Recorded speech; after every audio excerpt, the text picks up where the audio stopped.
Member for Forrest. Thank you, Deputy Speaker. There are very good reasons for the Coalition to oppose this bill, and I've listened to several of those opposite whose contributions to this debate show that they've never started a business themselves, never invested their own money in business, and never employed people, and certainly have never dealt with the basics of running a viable business.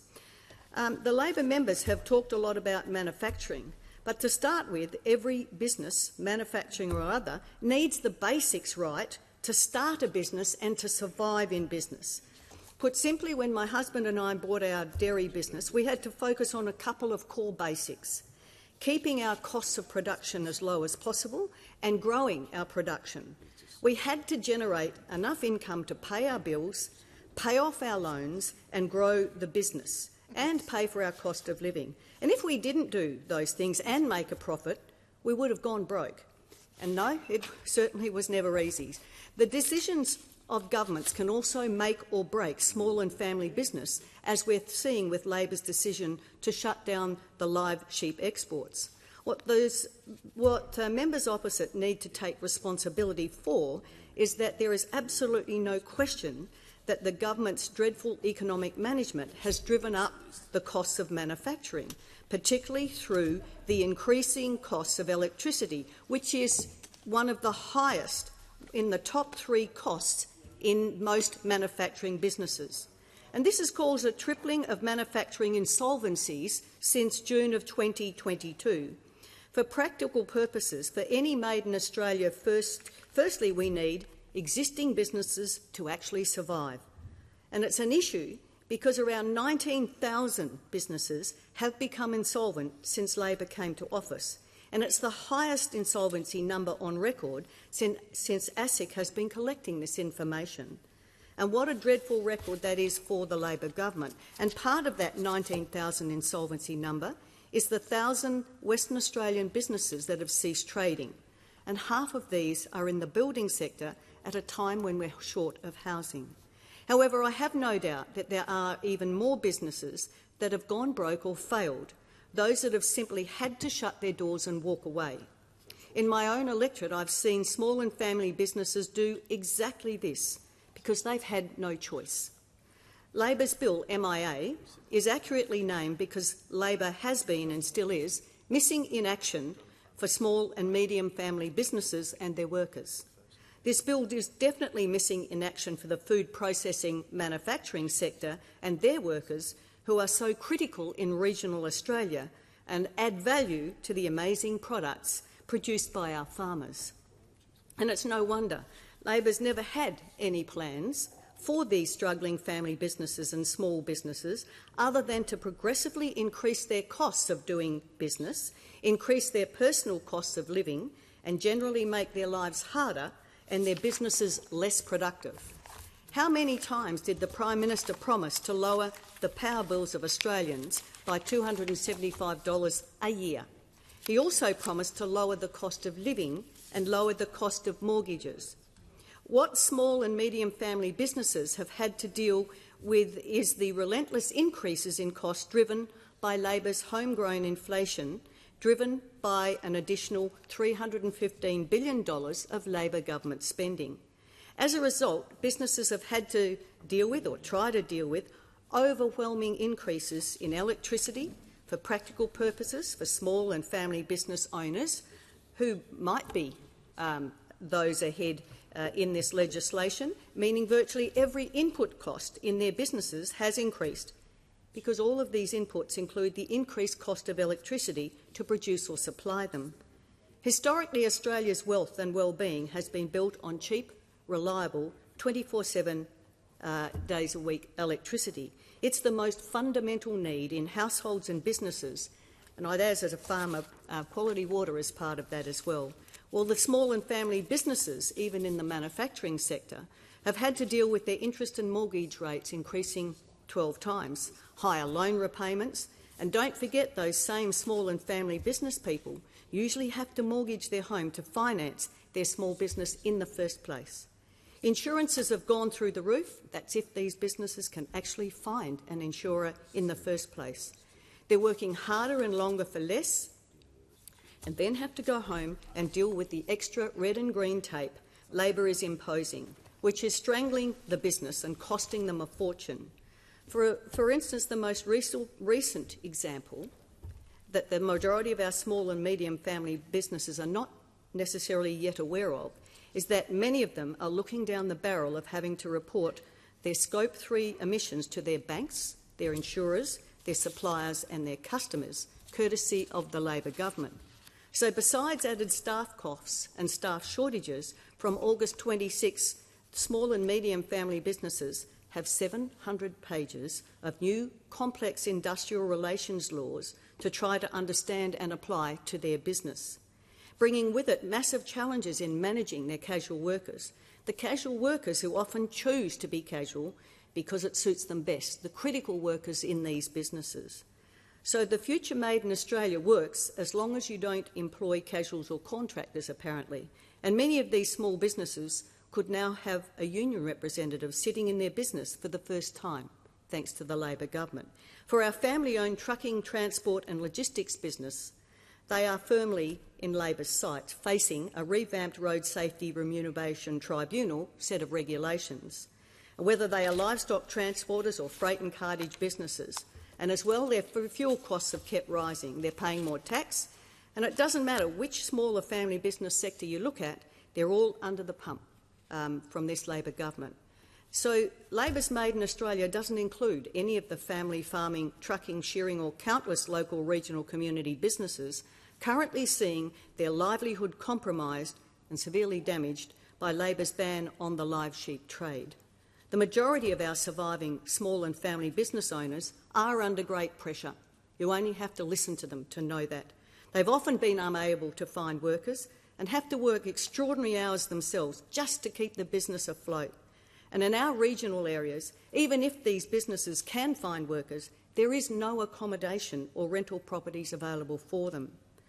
Well, how can there be when Labor has indiscriminately brought in over 1 million migrants who put enormous pressure on housing and the availability of rental properties?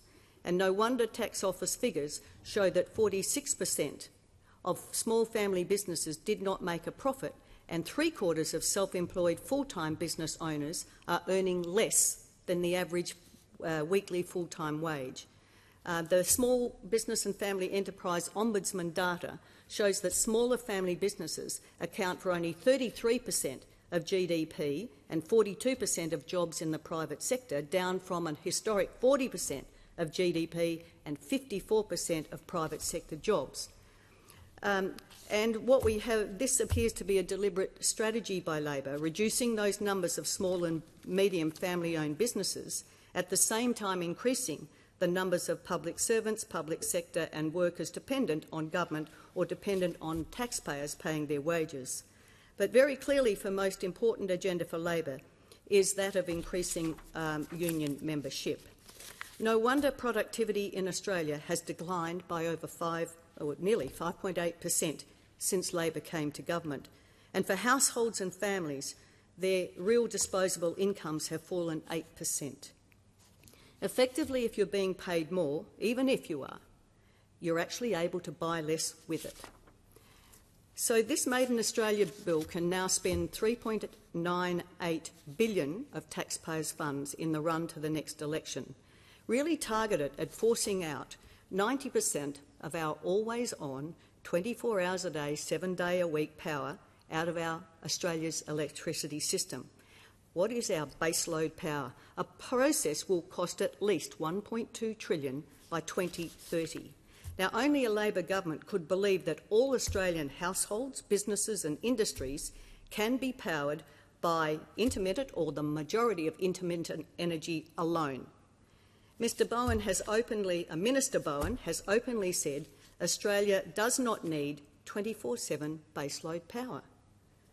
I'm not sure what planet the minister is on. How on earth can Australia's economy run almost entirely on intermittent energy alone, using assets that have to be replaced repeatedly at an extraordinary cost and an inflationary cost every 25 or 30 years at least, and massive additional battery storage costs ahead for business and industry individually?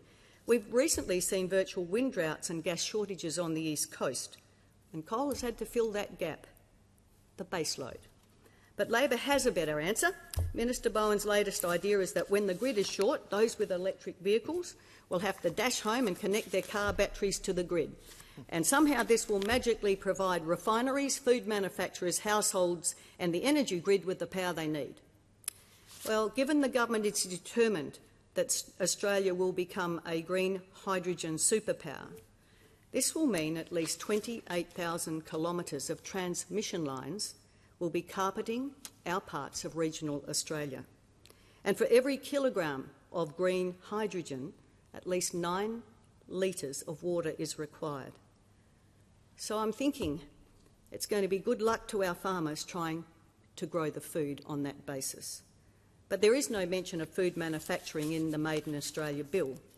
I noticed that a comprehensive study by Princeton University estimates that the price tag for Labor's green hydrogen superpower policy is between $7 to $9 trillion by 2050. But this bill also contains some very potential serious outcomes for those of us who live in rural and regional Australia. By way of those, the massive numbers of wind turbines and thousands of hectares of solar panels, all being or to be imposed on and built in regional, rural parts of Australia. This is and will continue to directly affect our local communities where we live and work. However, embedded in this legislation is the opportunity for Labor to literally force the intermittent energy turbines and solar panels on our communities. In part, this, as we've seen and will see, will destroy prime farming land. Labor's 82% renewables by 2030 policy means that in regional areas, in excess of, and these numbers are just mind-blowing, 22,000 in excess of solar panels will have to be installed every day. And in excess of 40 wind turbines every month to 2030, either offshore or onshore, will have to be built in regional Australia, in our part of Australia. And as I said, up to 28,000 kilometres of transmission lines, often constructed over prime agricultural land. Now just consider that collective amount, enormous amount of land needed day in and day out to just host the endless wind and solar factories in our regional communities and areas. And it appears from what I've read in the media that the ground is being prepared for Labor to do exactly that, to ignore communities and install these intermittent energy resources.